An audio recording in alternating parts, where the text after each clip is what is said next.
Viewers, हम देख रहे हैं कक्षा 9वीं हिंदी विषय का ब्रिज कोर्स।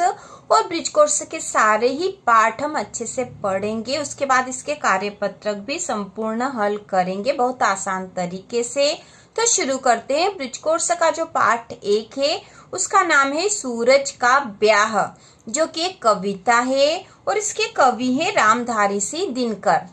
तो शुरू करते हैं। हम कविता पढ़ लेंगे और उसके बाद हम इसके अगले वीडियो में इसके सारे कार्यपत्रक करेंगे। तो कविता है, उड़ी एक अफवाह सूर्य की शादी होने वाली है, वर के विमल मोर में मोती उषा पिरोने वाली है। मोर करेंगे नाच गीत कोयल सुहाग के गाएगी, लता विटप मंडप वितान से वंदनवार सजाएगी। तो यहाँ पे एक अफवाह उड़ी है, ऐसा कविता में बताया गया है कि एक ऐसी अफवाह उड़ी है कि सूर्य की शादी होने वाली है। वर मतलब दुल्हा होता है और विमल मतलब सुंदर, मोर मतलब उसके सिर पे जो सजाते हैं वह, उसमें तो दुल्हे के सुंदर मोर में मोती, उषा मतलब सुबह का जो समय है, उषा जिसको कहते हैं, वह पिरोएगी। मोर करेंगे नाच मतलब मोर नाचेंगे। कोयल जो है सुहाग के गीत गाएगी।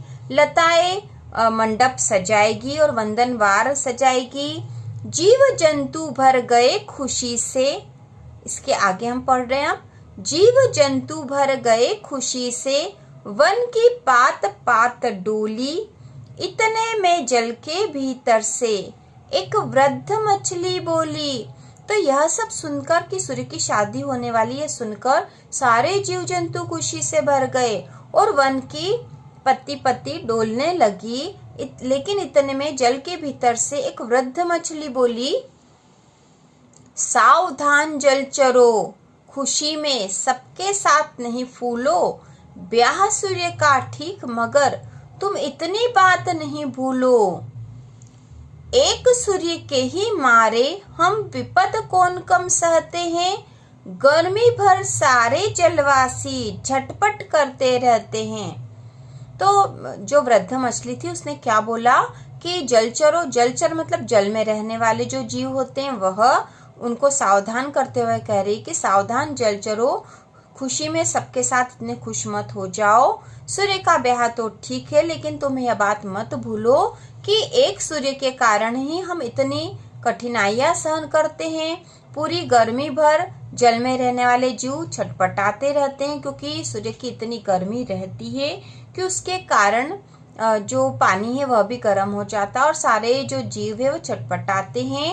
अगर सूर्य ने ब्याह किए, अगर सूर्य ने ब्याह किए 10-5 पुत्र जन्माएगा, सोचो तब उतने सूर्यों का ताप कौन सा पाएगा। तो आगे वह वृद्ध मछली क्या बोल रही है कि यदि सूर्य ने ब्याह किए तो 10-5 पुत्र उसके हो जाएंगे, तब इतने सूर्यों का ताप मतलब गर्मी कौन सह पाएगा, क्योंकि एक सूर्य के कारण ही इतनी अधिक गर्मी है। यदि सूर्य का ब्याह हो गया, उसके पुत्र हो गए सूर्य के जैसे और वह भी इसी तरह से आसमान में चमकने लग जाएंगे, तो इतनी गर्मी को कौन सहन कर पाएगा। अच्छा है सूरज कंवारा है, वंश विहीन अकेला है, इस प्रचंड का ब्याह जगत की खातिर बड़ा झमेला है।